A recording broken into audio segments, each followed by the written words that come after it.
Pulse e está começando mais uma edição da Plástico Brasil no ar. Nosso encontro quinzenal para discutir os rumos da indústria da transformação do plástico. Então, hoje nós vamos falar em embalagens flexíveis, maior demanda por alimentos descartáveis e produtos de higiene manterão o setor aquecido? Hoje o nosso programa vai abordar o mercado de embalagens flexíveis, que mesmo sentindo alguns efeitos relacionados à pandemia, segue como um dos mais estáveis da indústria nacional. No primeiro semestre de 2020, deste ano, os resultados do setor tiveram um desempenho acima da média comparado com as demais indústrias. E por estar diretamente ligado a segmentos indispensáveis como de alimentos e de higiene, o mercado de embalagens conseguiu manter resultados positivos, constantes desde o início do ano. Diante disso, o setor também observa o crescimento na demanda por máquinas e equipamentos, que permitam manter a produção com qualidade e segurança. E como isso movimenta e afeta o setor do plástico. Então, para discutir esse assunto, nós convidamos dois especialistas para a conversa.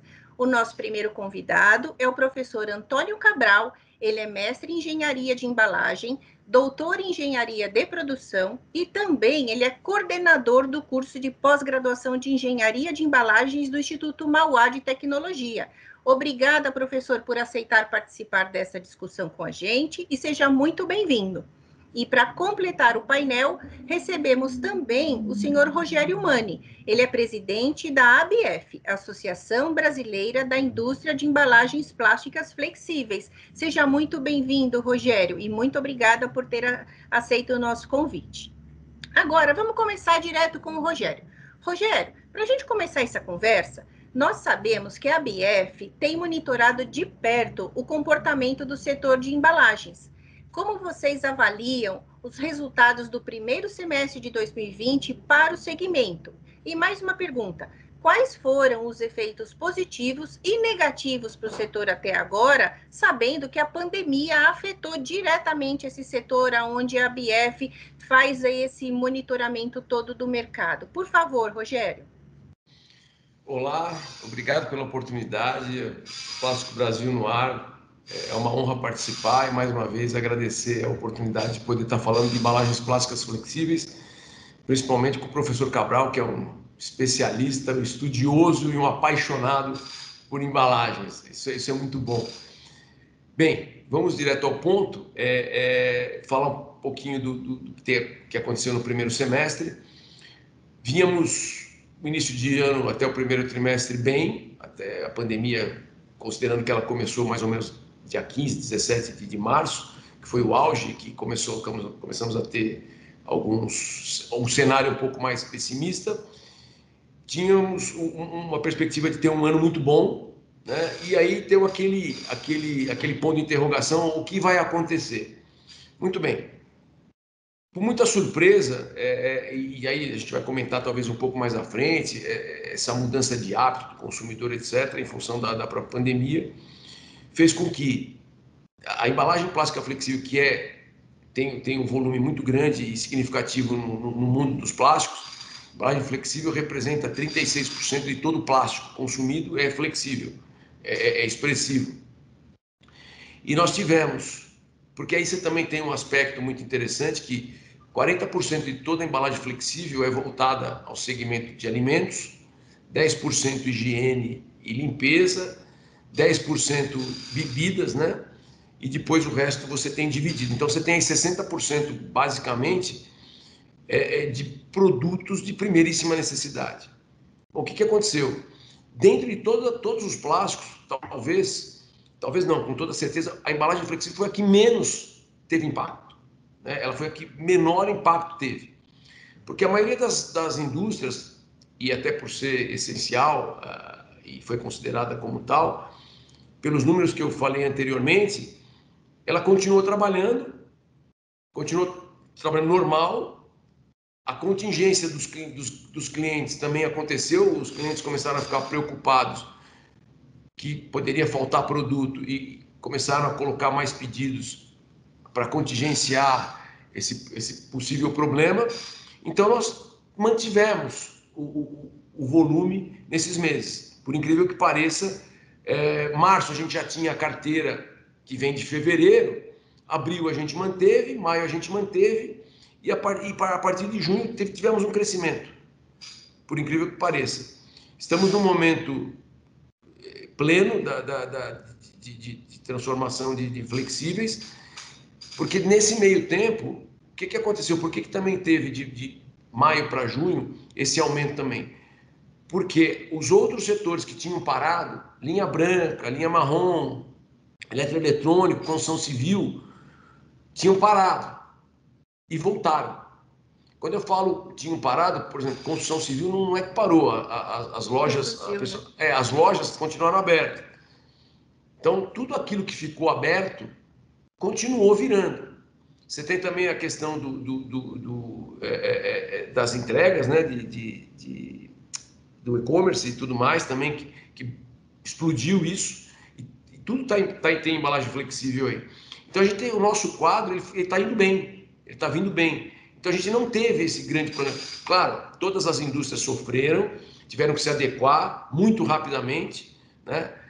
Nós, inclusive, muitas das indústrias que participam da BF, da Biplástico, também entraram para ajudar e com doações de material para hospitais, essa coisa toda, a gente também fez isso. E essa adaptação realmente aconteceu, de adaptar a sua fábrica para a nova realidade, né? Então, você tem um problema ali nessa adaptação, no primeiro momento você perdeu um pouquinho de produtividade, porque você tinha as contingências dentro da tua fábrica para poder trabalhar, o distanciamento, a questão de mobilidade e tudo mais, mas isso a gente... E aí eu sempre falo que nós, brasileiros, a gente tem uma capacidade absurda de se acomodar a qualquer situação, né? Aqui para a gente, eu sempre digo que o novo normal para mim não existe. Eu acho que não cabe. Porque desde que eu me conheço, que eu trabalho, todo dia tem um novo normal, né? A gente já teve 200 planos econômicos, já teve um sobe e desce. Então, o brasileiro vive em novo normal sempre, né? Então, isso é um fato. E voltando para o mercado, esses outros segmentos, não alimento e não higiene, eles voltaram a comprar, né? E voltaram a demandar. Então, junho, julho e agosto, nós estamos vindo muito bem, conseguindo atender o mercado sem grandes problemas, não vai faltar nada, a gente consegue atender o mercado e vamos se adequando. Então, assim, nós não tivemos tanto sofrimento nesse período como tiveram outros setores, né? Então, acho que a gente até foi privilegiado e agraciado nessa condição de poder ser essencial e atender esses mercados que mais demandam. Houve um compromisso, né, das associações de supermercadistas, né, e de saúde, que era para tranquilizar a população de que não iam faltar os bens consumíveis, né, os necessários de saúde, de limpeza, de higiene, que as pessoas não precisavam ficar estocando material em casa, porque as coisas iam ser abastecidas normalmente, né? Acho que teve uma surpresa inicial, depois as coisas foram se acalmando e hoje acho que realmente o mercado consegue acreditar de que realmente não vai faltar e vamos seguir consumindo mensalmente, a gente não precisa estocar, então isso não vai ter realmente uma pausa, né? Acho que essa garantia que o mercado deu, tanto do agronegócio quanto do supermercadista, hoje é uma confiança já intrínseca nas pessoas, né? Eu acho que deu uma acalmada agora, né? É fato porque, se a gente analisar, a gente vinha, né, galgando um crescimento, mas ainda lento. Então, tinha capacidade ociosa ainda nas fábricas para atender. O que aconteceu foi aquele boom, aquele desespero, aquela falta de informação. Medo, né? Parecia guerra, que o mundo ia acabar, e houve essa corrida desenfreada, todo mundo achando que vão estocar porque vai faltar. Os higiênicos, principalmente, foi uma loucura. E aí, quem trabalha em outros setores de rígido, por exemplo, álcool em gel, essa coisa toda, foi um negócio absurdo que aconteceu. E a gente entendia que, ok, a gente tem. O que tinha é que você tinha que atender uma demanda muito rápido. É o mesmo caso que a gente está tendo agora com as seringas. Como é que você vira a chave para fazer um volume muito maior, assim, em poucos dias? Qualquer lugar isso aí ia acontecer. Mas o fato é que não vai faltar produto. A gente tem que se preocupar agora em atender bem, em atender o mercado de uma forma tranquila, sem esse alarde todo, sem esse barulho todo, porque a gente ainda trabalha com uma capacidade ainda ociosa, né? Por mais que esteja bom, existe uma ociosidade ainda em todos os setores. A gente não pode esquecer que os efeitos perversos lá de trás da economia, eles não acabaram. A gente ainda está pagando a conta, né? Então, muita coisa tem acontecido de bom, e aí vamos entrar em detalhe, e o principal que eu falo é que nós estamos conseguindo abastecer os mercados. Isso é fundamental, né? Porque o professor vai falar e a gente fala sempre, eu digo o seguinte, para mim, e não é porque eu estou no negócio, mas a embalagem, seja ela qual for, sem puxar sardinha para nós aqui, seja ela qual for, para mim é o insumo mais importante do planeta. Sem embalagem não há produto, ponto. Vamos voltar para o granel, né? E aí já viu, né? Eu até falo, o meu mantra, Rogério, é que sem embalagem ninguém come. Também. E só emendando o que você falou, eu acho que o que essa situação toda mostrou foi uma certa revalorização da embalagem, né? Isso nós vamos conversar talvez um pouco mais à frente. De repente, puxa vida, eu preciso de embalagem para álcool, eu preciso de embalagem para aquilo, então cadê o grande vilão? Né? Não existia. Né? Então, acho que é bonito isso. Eu acho que foi um momento, entre aspas, bem entre aspas, meio que glorioso para a ressignificação da embalagem. Eu acho que foi uma hora boa para isso. Pena que foi na dor. Pena que foi na dor, né, professor?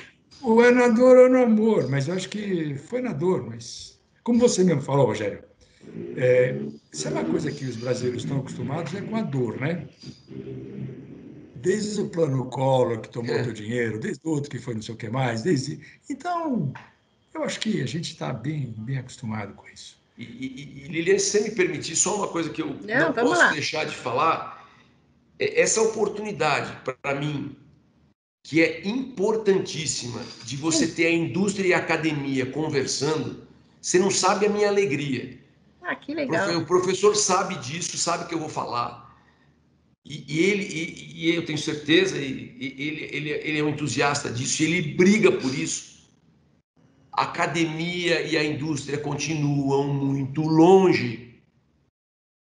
Só vamos ter mais sucesso, nós só vamos crescer em melhores condições, tecnologia e P&D tendo academia junto.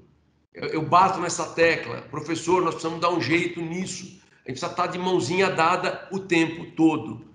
Eu sei que pode você contar com a Informa, porque a gente está trabalhando bastante para isso. A gente precisa estar juntos.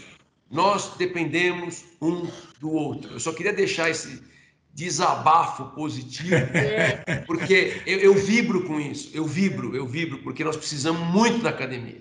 Muito. Nós temos, como a gente, assim, as feiras presenciais, elas não podem acontecer, né? Então, o nosso objetivo agora é fazer esse encontro do mercado, né? Não só comprador, vendedor, o fabricante da máquina com o comprador da máquina, mas tudo que permeia o mercado. E aí a gente vai na academia, vai na associação, e aí a gente vai fechar o ciclo, né? Mas eu vou voltar aqui, então, para o professor Cabral. Professor, tanto nesse ano quanto nos anos anteriores, nós observamos que o mercado de embalagens flexíveis vem evoluindo e se adaptando às novas demandas, que é completando o que o Rogério falou, né?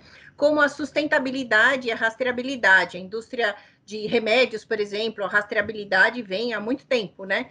Isso afetou de alguma forma o desenvolvimento ou a aplicação das máquinas e equipamentos nesse setor? Ele foi acelerado por conta dessa pandemia aí, né, que teve que se correr para fazer tanta coisa nova, né?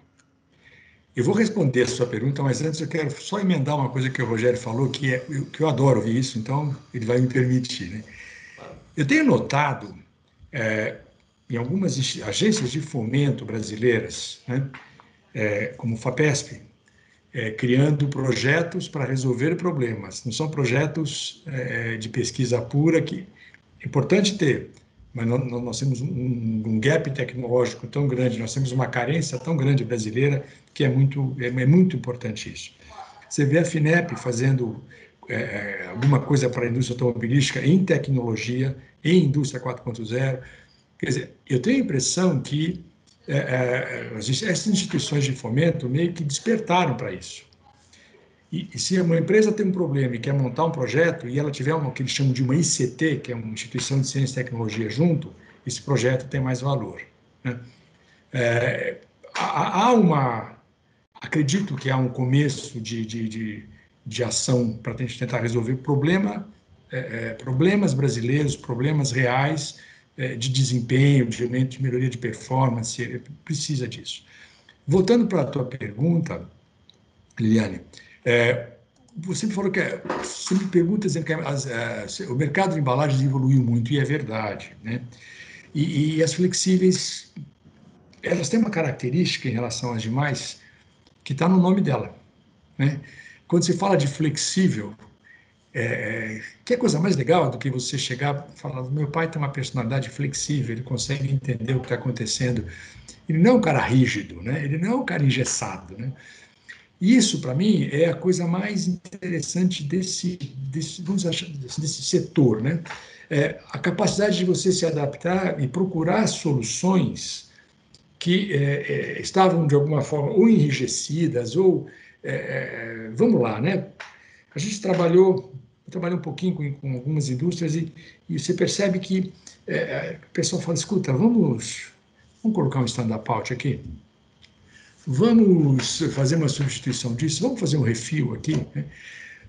Por quê? Porque a gente consegue melhorar um pouco mais o seu, vamos dizer assim, o rendimento, o desempenho da empresa, consegue otimizar os seus custos, consegue ter uma estrutura de tamanhos variados com maior facilidade, consigo atender melhor ao consumidor.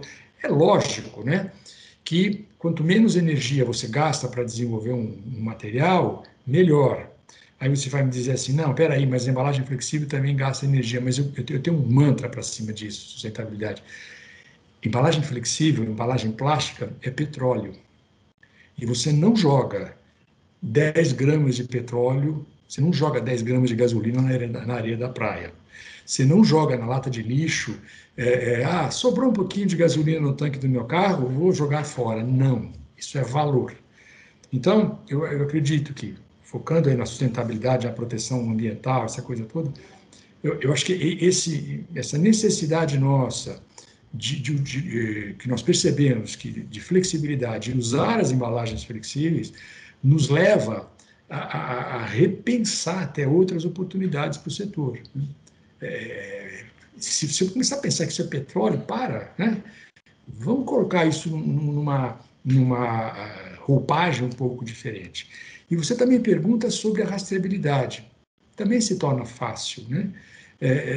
Eu tenho capacidade de imprimir rapidamente, eu consigo saber onde elas estão, enfim, e só vejo coisa positiva, né, com essa evolução. Agora, quando você me pergunta se isso afetou de alguma forma o desenvolvimento de equipamentos ou de máquinas, eu tenho uma preocupação muito grande.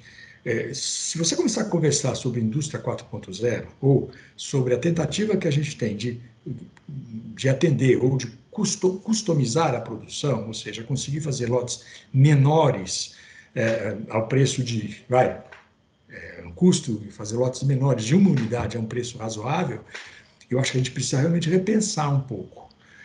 Ainda existem alguns, e aí o Rogério me ajuda nisso, existem ainda alguns pensamentos focados: não, eu quero ter uma máquina que trabalhe, eu não quero fazer setup nela. E se a gente olhar agora um para o outro, nós vamos ver que as nossas roupas são diferentes. Nós queremos coisas flexíveis.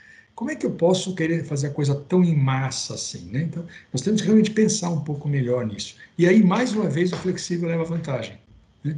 Porque você consegue fazer máquinas menores, consegue fazer lotes menores de produção e consegue atender mais, vamos dizer assim, o seu consumidor. Então, em resumo, né, acredito que é um bom momento para se pensar até na otimização dos tamanhos dos lotes de produção para atender os consumidores cada vez mais regionalizados, cada vez mais, vamos dizer assim, exigentes.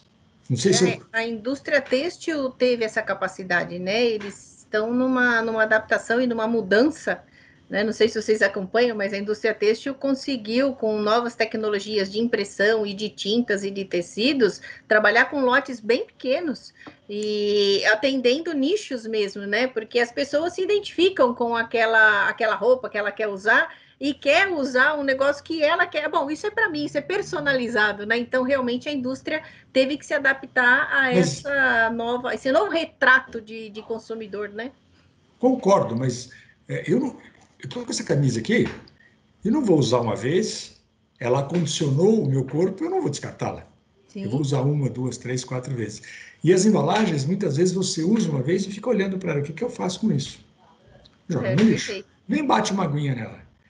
Então, e a gente está descartando o petróleo. Então, nós teríamos que repensar um pouco esse negócio, né?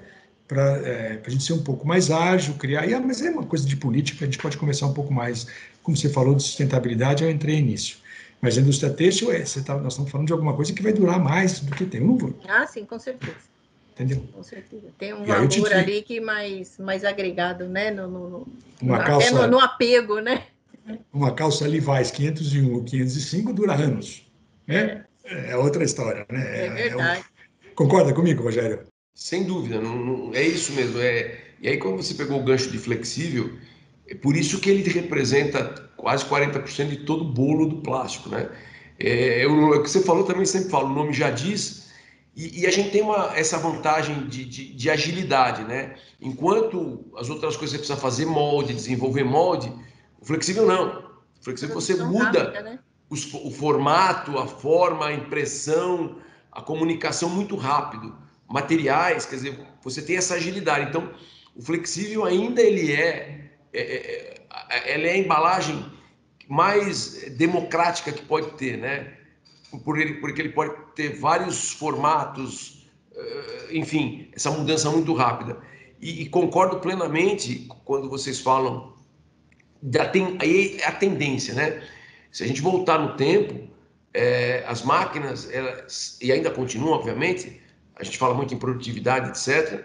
Não há dúvida que, se a gente em algum momento for falar de indústria 4.0, é o caminho, nós não vamos escapar disso, é isso mesmo.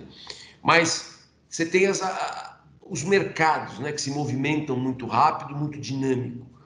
Então, você pegando o exemplo do Brasil, que a gente, obviamente, estuda muito mais o Brasil, nós temos aqui esse país maravilhoso, abençoado, temos um agronegócio maravilhoso, a gente alimenta o mundo. Então, essa questão de volume que você comentou, Cabral, é exatamente isso. A diversidade de produto que nós temos no Brasil, em relação ao resto do mundo, é inacreditável, né? É só você ir lá para o norte, entre Pará e Amazonas, que eu não vou conseguir falar o tanto de frutas e nome de fruta que existe. Então, quando você faz um sorvete, a gente vê sorvete de acerola, ok, até há pouco tempo, acerola, o açaí. Açaí. Não, ok, isso a gente já conhece. E os outros que a gente não conhece? Eu não lembro o nome. Uma vez eu fui para lá, não lembro o nome de nada, porque é tanta coisa. É bem diferente. Então, você já e já tem, né, os sorvetes, por exemplo, de palito, que é o que eu falo que ali você tem uma noção tanto de diversidade que tem ali de produtos, né? É o que você falou, abóbora com coco, é não sei o que, é não sei o que, é não sei o que. Ok, mas você também não vai fazer um volume muito grande para você ter isso no mercado, porque você tem que fazer todo esse investigação de campo, etc. Então, o flexível é bom por isso, a embalagem flexível ela acomoda muito.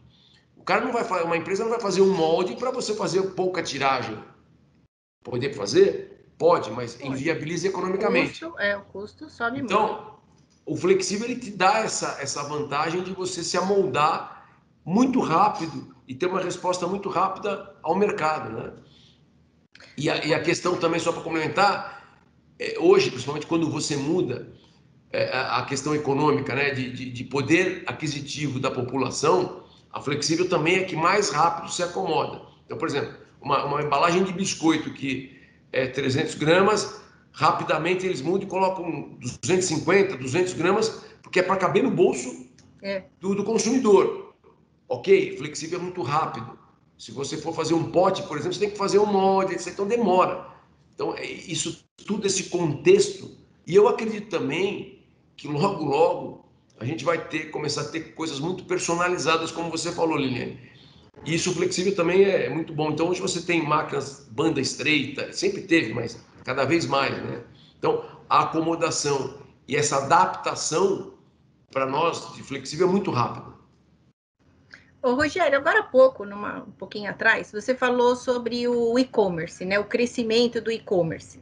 Com essa popularização e essa utilização que deu um boom, né, de e-commerce, muita gente desempregada passou a ser entregador, né, de iFoods e Rapis e os motoboys, né, que a gente vê pela rua, indo para lá e para cá o tempo todo. Então, houve uma enorme e crescente contratação de empresas desses motoboys, né? Esse serviço, que tem uma interferência direta no setor de embalagem e flexível, que tem que ser armazenado e protegido, foi diretamente afetado. O pessoal da BF, vocês da BF conseguiram mensurar esse crescimento que teve por conta das pessoas não saírem de casa e terem que comprar a comida pronta, as coisas embaladas e com segurança, né? E filmes e a embalagem e segurar a temperatura daquela comida. Então, tudo isso teve um impacto na indústria dos flexíveis e filmes, né? Principalmente. Sim, não, tem um impacto positivo, claro, porque é aquela questão, né? Tudo hoje, a embalagem tem o seu papel a cumprir, né? O professor é muito especialista nisso, e mais ainda, porque agora você tem que ter até a sobre-embalagem, né? Por uma questão de segurança, né? Então, isso impactou positivamente na veia, ali, imediato, né? Então, houve também um crescimento que a gente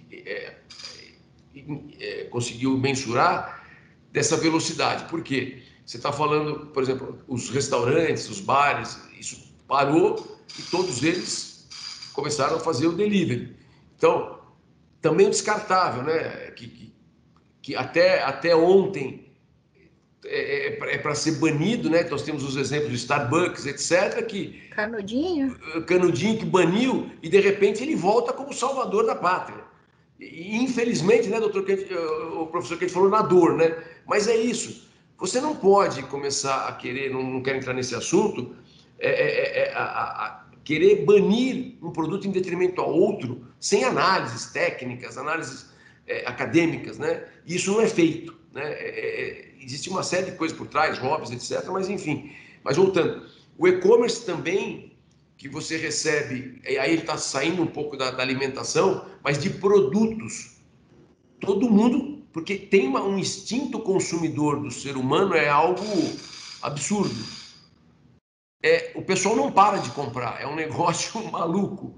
E a gente tem visto também, e lido bastante, que quem está empregado, quem está em casa, sobra dinheiro. Porque não está comendo fora, não está viajando.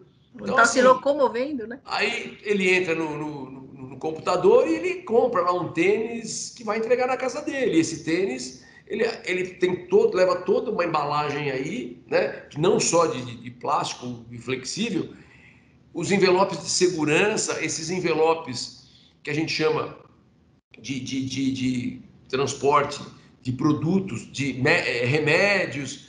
Então, tudo isso impacta. Então, você tem um aumento de demanda considerável. Então, positivamente, isso para nós foi muito bom. Então, a gente teve esse aumento, sim, real e deve continuar, porque esse modo de vida novo, eu acho que muita coisa vai voltar ao normal, sim, mas as pessoas, todos nós, vamos começar a ter atitudes diferentes, talvez, né? Principalmente com relação ao consumo. Eu acho que isso a gente pode discorrer depois. Tá certo. Professor Cabral, na sua opinião, existe uma carência ou uma falta, né, de uma carência maior de tecnologia ou maquinário ou de novos materiais para esse segmento de embalagens e de flexíveis?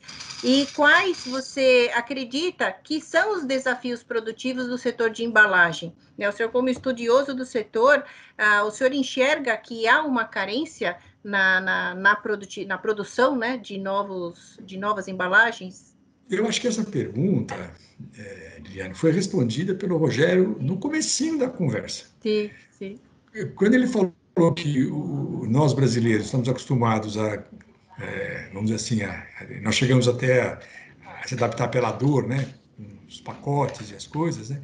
Foi. Eu acho que carência de tecnologia e maquinário, eu não diria que existe. Eu acho que nós precisamos trabalhar um pouco, porque o nosso parque industrial poderia ser mais adiantado, tem sobra para se aprimorar.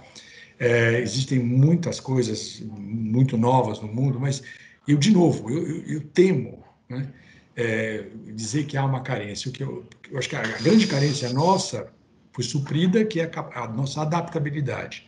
Precisamos ter máquinas mais novas? Precisamos. Precisamos ter coisas mais novas? Precisamos. Mas precisamos usar as que nós temos, né? Então, eu só vou comprar uma coisa mais nova quando a minha estiver sendo utilizada. Então, a nossa capacidade de nos adaptarmos a essas situações novas me ajuda a dizer a você que eu não vejo grandes carências de tecnologia. Ao contrário, eu vejo algumas empresas brasileiras top, né? Pelo menos nesse nosso setor. Quer dizer, eu vejo embalagens nossas premiadas no mundo, eu vejo impressões maravilhosas, eu vejo uma capacidade muito grande. O que me encanta na embalagem é que, uma vez eu assisti um filme, muito tempo atrás, e eu uso esse filme como referência. Vocês assistiram O Guarda-Costas? Com a Whitney Houston acho que é o Kevin Costner. Kevin Costner. Algumas vezes. Então, ele é a embalagem, né? Ele precisa conhecer todos os detalhes da vida dela para acabar acabando por protegê-la. E, no fundo, no filme, na metáfora, o perigo estava dentro de casa, né? Mais ou menos isso. Então, a embalagem é o Kevin Costner. Então, ela tem que ter a capacidade de entender o que está acontecendo ao seu redor e se adaptar rapidamente. Para isso, ela tem que ser treinada. Então, olhando o nosso mercado, eu vejo embalagens maravilhosas, pessoas bem treinadas. Vejo, às vezes, como eu disse minutos atrás, aí, às vezes eu vejo até um certo exagero, né? A gente tem grandes máquinas e o mercado acaba não pegando. Tem uma aluna nossa uma vez que falou assim: nossa, eu estou muito feliz porque a minha empresa comprou uma máquina, eu não lembro exatamente qual que era, mas eu vou exagerar agora, né? Imprime 12 cores, canta o hino nacional, faz isso, faz aquilo. O que você acha? Eu falei: acho que vocês não tomarem cuidado, vocês vão entrar em concordata, porque se encher uma máquina dessa é complicado. Eu não sei o que aconteceu. Mas eu acho que não há carência de tecnologia. Talvez a gente sonhe um pouco mais alto, né? Na hora de adquirir equipamentos, a gente precise voltar um pouco como preparação para 4.0, que são lotes menores, portanto, mais setups. Eu quero ganhar, eu quero vender, eu não quero produzir para estoque. Então, eu acho que... E aí acaba sendo o desafio produtivo maior. Quer dizer, como é que eu vou remodelar todo esse conceito? Porque a gente brinca, a indústria 4.0 não é uma revolução industrial, é uma brain. Você tem que repensar os seus processos, eliminar os seus desperdícios e conseguir ter a capacidade e agilidade para poder atender o que o seu mercado quer. Então, diferente, né? Eu não vou vender o que eu quero, né? Eu tenho que produzir o que o outro quer comprar, né? Fazer a venda ao contrário, né? Eu brinco que tem alguns produtos que estão na mídia o tempo inteiro dizendo: você tem que comprar o meu produto, porque se você não comprar, você vai para o inferno, qualquer coisa nesse sentido. Mas isso aí não vale, é um ou outro produto só. No mais, a gente quer variedade. Então, esse, para mim, é o grande desafio e está alinhado com o conceito 4.0 que vem à frente. Em síntese, acredito que o parque instalado da indústria de material de embalagem flexível é bom, a gente é premiado, tem tecnologia, o pessoal conhece muito, mas tem esse desafio produtivo que é se adaptar a um consumidor cada vez mais exigente, cada vez querendo coisas mais personalizadas. Eu quero, isso é meu, né? Então, isso para mim é uma mistura de saber usar essa tecnologia, saber usar esse conhecimento. Existem algumas pessoas, o Rogério é um deles, você começa a conversar, a cabeça dessa pessoa, sua cabeça, Rogério, o que você tem de conhecimento lá dentro, não dá para escrever. Nós não podemos desperdiçar isso, não podemos dizer, olha, a partir de hoje você vai ficar trancado numa salinha sem poder se adaptar. Não, ele acabou de dizer que se adapta. Então, para mim, esse é o grande desafio de uma empresa, de uma estrutura de embalagens, de empresas de embalagem extremamente bem estruturadas, bem tecnologicamente avançadas, que precisam se adaptar para um futuro. Acabei tergiversando, acabei zanzando para dizer... Não, mas é perfeito. E se me permitir, Liliane, só complementar o professor Cabral disse que eu concordo plenamente, eu acho que a gente não tem uma carência de tecnologia, né? E é muito oportuno, e ele chegou a tocar nesse ponto, e eu vou um pouquinho mais a fundo. Até outro dia eu estava com o Hamilton, que você conhece, sim. da Bimac e tudo mais, que o nosso parque industrial ainda é muito obsoleto, né? No conjunto. Tá. Então a gente tem fábricas modernas, com equipamentos modernos, como o professor falou, isso é fato, mas ainda tem muita fábrica antiga, com parque industrial completamente defasado. Isso existe. Mas aí não é carência de tecnologia, é uma carência de reestruturação do parque fabril. É outra história que vocês... Está um passo atrás ainda, né? E a Bimac tem trabalhado muito nisso, e vocês, aí com a feira de máquina e tudo mais, demonstram isso nas feiras, quer dizer, tecnologia existe. Uma outra coisa importante também, que o professor falou, o salto de conhecimento que nós tivemos nos últimos anos, e isso, de novo, sem querer jogar confete, que muita gente que sai das universidades, alunos do professor e de outros, para generalizar mesmo, nós temos profissionais hoje no mercado que entendem de embalagem, porque o professor sabe que se voltarmos ao tempo, nem quem estava vendendo e nem quem estava comprando não entendia nada. Era um negócio que é o que temos para hoje, leva. Não. Hoje, embalagem, você está vendendo tecnologia pura. Porque se a gente partir do ponto que o plástico é o mais novo de todos os seus sucedâneos, né? O plástico tem 100 e pouquinhos anos, e o que foi feito nesse período é inacreditável, né? Quer dizer, a gente já mandou o homem para a Lua e tudo mais, hospitais, os atributos que tem. Mas voltando para a embalagem também, e o que ele comentou lá, quer dizer, sem embalagem você não alimenta o mundo.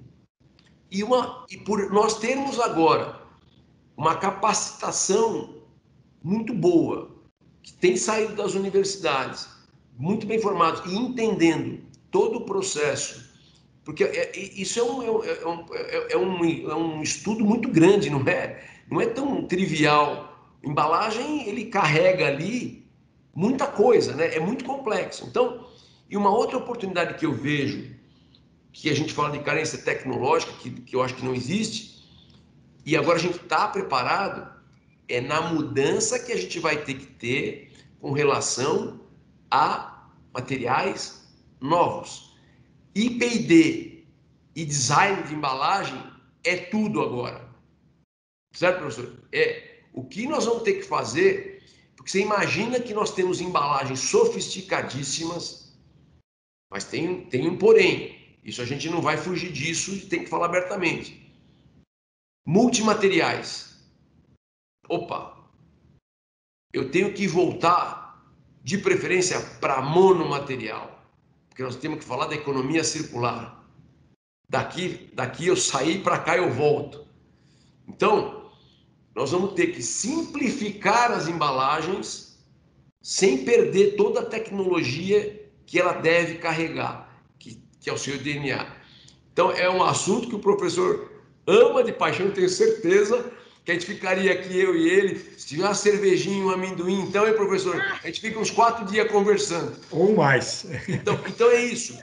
Então, tem tanta coisa para fazer, e por isso que eu falei da felicidade de a gente estar junto, e a academia é fundamental, porque tem que formar esses especialistas. Porque nós estamos falando de embalagem de novo. Embalagem é um insumo de grande valor, E digo mais, o plástico, quanto mais durável ele for, melhor, como tudo na vida. Então, eu só queria dar esse gancho, esse complemento, porque é isso, não tem como fugir. Tem que ter bastante coisa a fazer.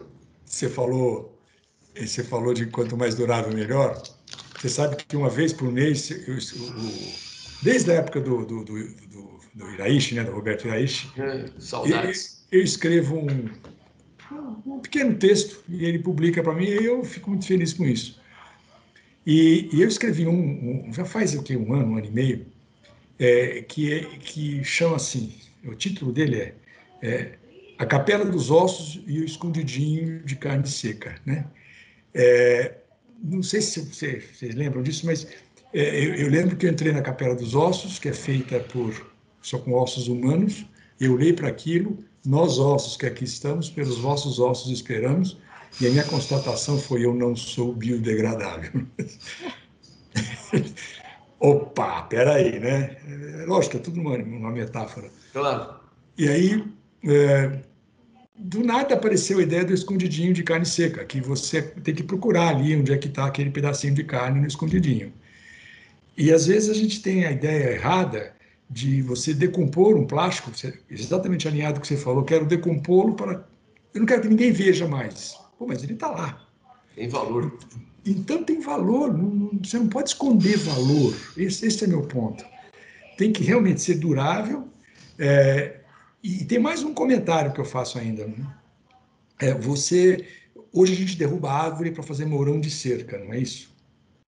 E aí, 2, 3, 4 anos, acabou o mourão de cerca, você tem que derrubar outra árvore. Se você arranjasse um jeito de fazer um mourão de plástico, ele ficaria ali, né? Você não precisa derrubar mais árvore. E você estaria usando um insumo que, teoricamente, você joga no lixo.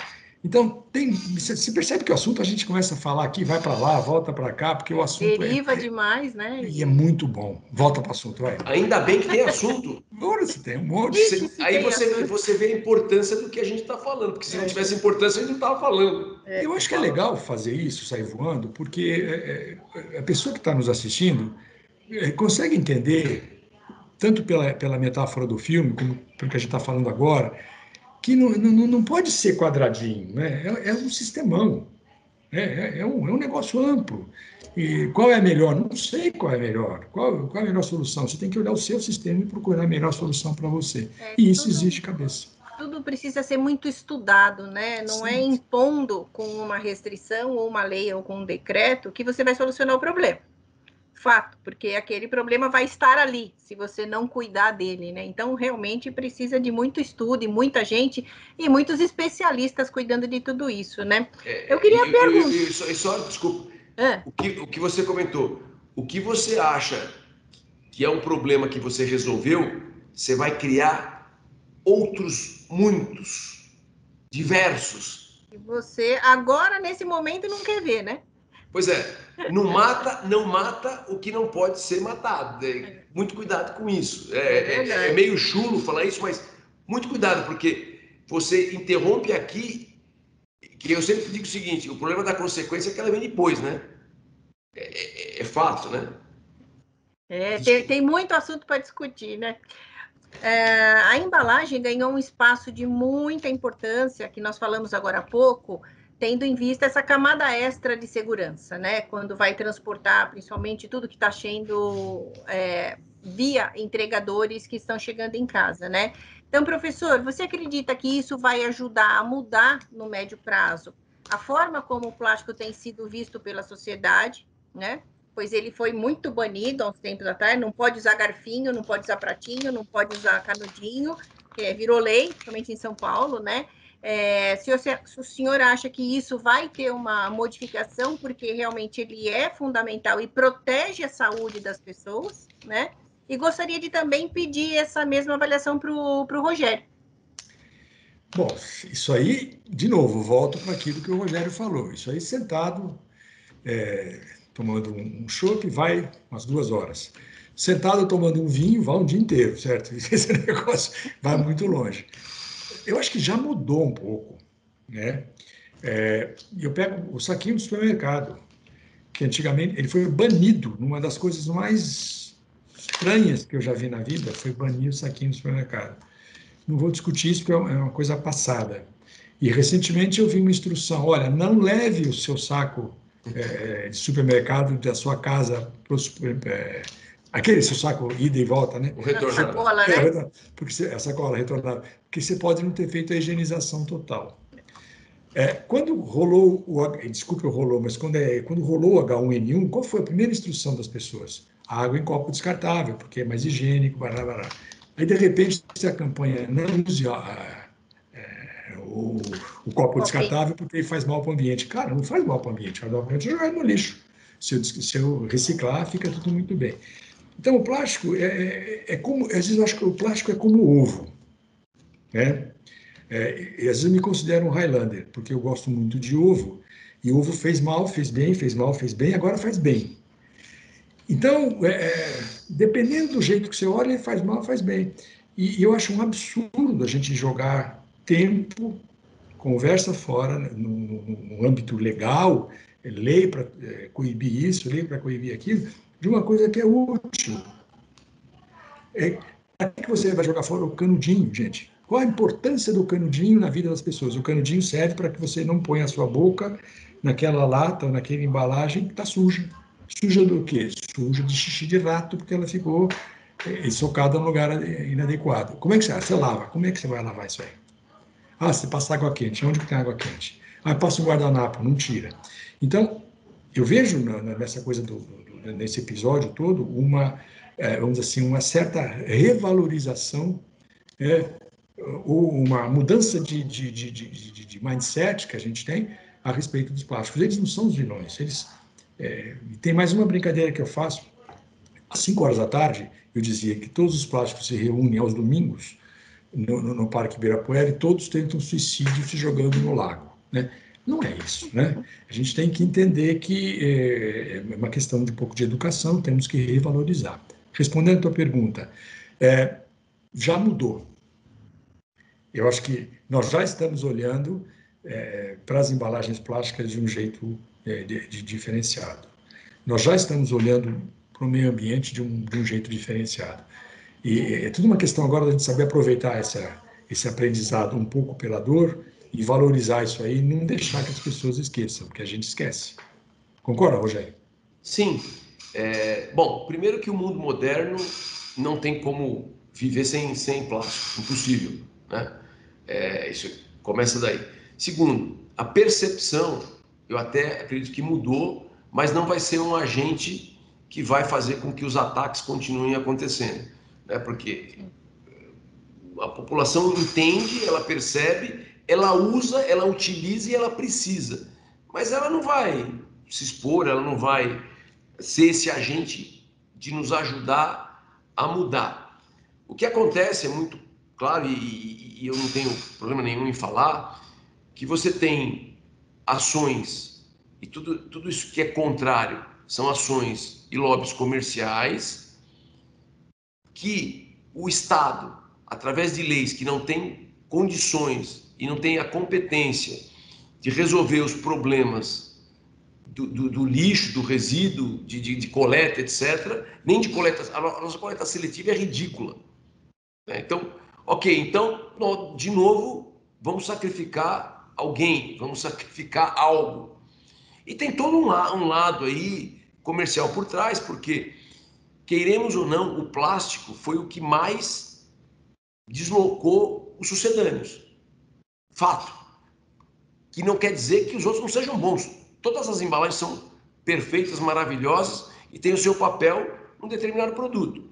Mas o plástico, por toda essa flexibilidade, por ele ser leve, por ele ser economicamente mais viável, etc., ele foi levando. Esse mar de plástico que existe, só para deixar isso aqui, porque o negócio da sacolinha começou em 2006. Eu era o presidente na época, né? E ela não chegou a ser banida, mas o que tem de projeto de lei é um negócio absurdo, porque eu quero entender, e eu me explique, por que a sacolinha é o problema, se 90% depois do uso dela, ela vira saco de lixo. Isso. E qual a diferença de um saco de lixo, que é obrigatório, para uma sacolinha? Mas não vamos discutir isso agora, porque não vai levar nada. Muito bem. Então, isso aconteceu de fato, a gente vê cenas, né, das pessoas com plástico para dar um abraço, etc. Então, a percepção do consumidor e do usuário, ela existe e eu acho que mudou, né? O que precisamos fazer, nós do setor de plástico, é trabalharmos mais nessa questão da imagem. Porque eu digo o seguinte, nós não temos problema, eu nunca falo em problema, nós temos que resolver as demandas. Certo. E se o plástico foi competente, a indústria do plástico, a cadeia do plástico foi competente para fazer o que ela fez até hoje, como eu brinquei, ela mandou homem para a lua, etc., eu não tenho dúvida que ela vai resolver essas demandas. É que é só uma questão de tempo. E a questão dos oceanos, que foi o grande mote, que agora a gente tem aí esse problema, vai ter mais plástico do que peixe, etc. Gente, como o professor falou, ela não foi lá sozinha, não, né? Então, assim, isso foi localizado. São 10 rios no mundo que demandam 70% do que está no oceano. Sim. São rios, se eu não me engano, são 8 na Ásia e 2 na África. Será que não é fácil resolver isso? Você generaliza mundialmente, então né? é assim, bane o produto. É a historinha, se me permitir aqui, da brincadeira, que tem o caso da traição, e aí o cara vai lá, vocês sabem da história, e resolve. Eu vou resolver por aqui no sofá, que eu peguei. Tá? Gente, então vamos parar de hipocrisia, vamos fazer análise de ciclo de vida dos produtos, vamos analisar, e não vamos querer condenar algo que é benéfico para a sociedade. Ponto. Só isso. Rogério, eu estou considerando que essas foram suas palavras finais, tá? Porque a gente, sem cerveja, já passou de 1 hora e sem amendoim. Tá tão bom. E queria que o professor Cabral colocasse as considerações finais dele para a gente ir para a nossa fase final aqui. Olha, em primeiro lugar, eu quero agradecer o convite e a conversa com o Rogério é uma conversa boa, como você falou, vai longe. A gente tem, vamos dizer assim, a gente temos assim, a gente compactua, nós temos uma convergência de ideias que eu acho que é muito interessante, que é da valorização, né? Se eu puder adicionar valor a alguma coisa, eu vou fazer isso. É muito mais fácil construir. Aliás, não sei se é muito mais fácil, às vezes eu acho que não é. Então, eu queria te agradecer, a conversa com o Rogério foi muito boa. Se possível, acredito que nós devemos iniciar, não sei se uma campanha, porque campanha é uma coisa que geralmente não dá certo, mas criar um mantra, né, para tentar valorizar um pouco mais as embalagens como um todo e as plásticas flexíveis em particular, justamente pela flexibilidade delas, porque eu acho que tem muita gente falando muita bobagem. E acho que, obrigado pela informa, para a gente tentar contribuir para alertar as pessoas que eventualmente assistam isso, pensar um pouquinho se é tão ruim assim como as pessoas estão falando. Eu acho que é uma mina de ouro. É verdade. Eu acho que com certeza. Protege comida. E a minha última coisa, guarda a história do filme. A embalagem é o guarda-costa. Isso. Muito obrigado. Ok. Eu Obrigado. agradeço e já fica desde já um novo convite para a gente conversar sempre, porque é um tema que ele tem umas oscilações, né? Ele aparece mais, ele aparece menos na mídia, mas ele sempre está presente, e sempre quando nós colocamos a indústria e o corpo estudantil, ou o especialista, ou o pesquisador, sempre agrega valor, e o nosso público sempre aprende ou conhece coisas novas. Então, novamente, nós agradecemos a vocês pela disponibilidade, pela discussão. É muito importante a gente continuar debatendo esse tema com o nosso público aqui no nosso Plástico Brasil no Ar. E obrigada a você também que assistiu esse episódio até aqui. Não se esqueça de se inscrever nas nossas redes sociais para acompanhar os próximos episódios, porque tem muita coisa nova ainda, e saber mais também sobre a próxima edição da feira presencial. Ela está marcada para 22 a 26 de março de 2021 no São Paulo Expo, e até a próxima. Logo, logo a gente se vê de novo com novas informações sobre a indústria do plástico e transformação do plástico. Obrigada a todos.